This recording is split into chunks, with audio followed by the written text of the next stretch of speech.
Hey everyone, welcome back to the channel. Welcome to Season 3, Week 43 of the DC Sports Digest. A bit quiet of a week, but still plenty to talk about. So without further ado, let's just get started. Start with the Nats. They won the Red Series, and they also lost the Cubs series. They're at a 59-63 record.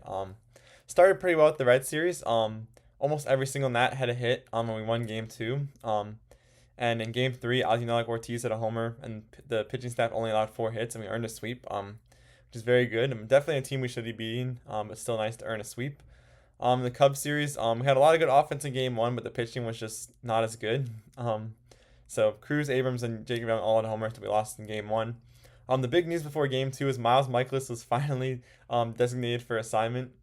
Really, it's not been a good season for him. I was really kind of questioning the move to sign him. He just hasn't been very good lately. And still was not good this season, but now he's DFA'd. We had a new guy, Jackson Kent, make his debut. He struck out 6. I think he allowed a home run, but overall, pretty solid debut. But unfortunately, we lost Game 2. So that was really the big news for the Nats. They have a lot more games coming up this week. They have the Cubs series finishing, the Mets series, the Rangers series, and the Marlins series starting. That's all I have for the Nats.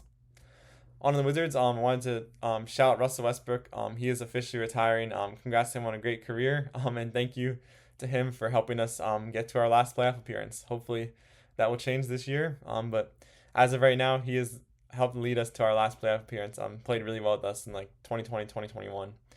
So yeah, congrats on a great career. Definitely a Hall of Famer in a couple years. And also the NBA Cup schedule just came out this week. And the schedule I think is releasing today. So the Wizards social media team will probably make a video. We'll make a video about the schedule coming out pretty soon. So stay tuned for that. And we'll finally have the schedule out for the NBA. That's all I have for the Wizards. On to the Commanders. Unfortunately, a lot of injury updates. Unfortunately, Laremy Tunsil tore his tricep actually the day I was at training camp. So really unfortunate. He's gonna miss a large portion of the season. I think at least 4 to 6 months. So that's basically the whole season, or almost the whole season. So, wishing him a speedy recovery. But that's a really bad injury. Brandon Coleman's gonna slide from left guard to left tackle. He played there in 2024, did a solid job. So hopefully he can do that again. Obviously not gonna be the same production that Laremy Tunsil is giving you. But if he can do a fine enough job, and hopefully it will work out. Still a lot of other injuries. Amos has an ankle injury. I think he'll be back pretty soon, but obviously they're gonna be cautious with him. Tim Settle has a calf strain. I think Jerry McNichols had an injury. Nick Allegretti's still out, as well as John Bates. So there's some injuries piling up.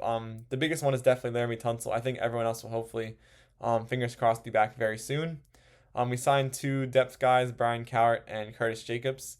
We had joint practice yesterday versus the Dolphins on the first time we got to play against an actual team, a new different team. And we looked really good. The defense dominated, and the offense outplayed the Dolphins defense. I wouldn't say we dominated every single play. The Dolphins still had their chances against us. Couple of receivers they had looked pretty good. Their defense made some plays, but overall I think the Commanders dominated like they should. And hopefully that'll happen in the preseason game. We have a preseason game against them tomorrow night. So hopefully we'll. I don't know if we'll see that much of the starters. It's haven't heard about much about that yet, but we'll see. Then we'll have more training camps. That's what's coming up for the Commanders. On other DC sports news, Shakira Austin earned WNBA Player of the Week and got her second straight double double in a win versus the Mercury, our biggest win of the year. And she also scored 20 in the loss to the Aces, so we were at 19 and 13. Right around I think that 5th seed, so right in the playoff mix, which is great to see. Game sweep versus the Aces, Sparks, Tempo, and Lynx. Washington Spirit did not have a game since the last video, but they have a game this week versus LA. DC United did not have a game either. They have games this week versus Toronto and New England. And DC Power is starting their season tomorrow. They have game versus Carolina and Brooklyn this week. On my weekly awards, my game week is the Mystics beating the Mercury. Huge win, their biggest win this season, so that was great to see. Did not really have a player or team of the week. Not really big sample size to take from. And for the teams of the week, I think every team went around 500. So not bad, but not anything noteworthy, I guess. And that's all I have for this video. So thank you guys for watching. Wanted to remind you my training camp video is out now. I was able to get it out right after I got out last week's video. And I want to let you guys know this is my last video here. This week I'm only moving into college, so that's why I uploaded this video a couple days earlier. So I'm not sure what the setup will be quite yet, but once I have it figured out, I'll try to get a video out on around the 22nd.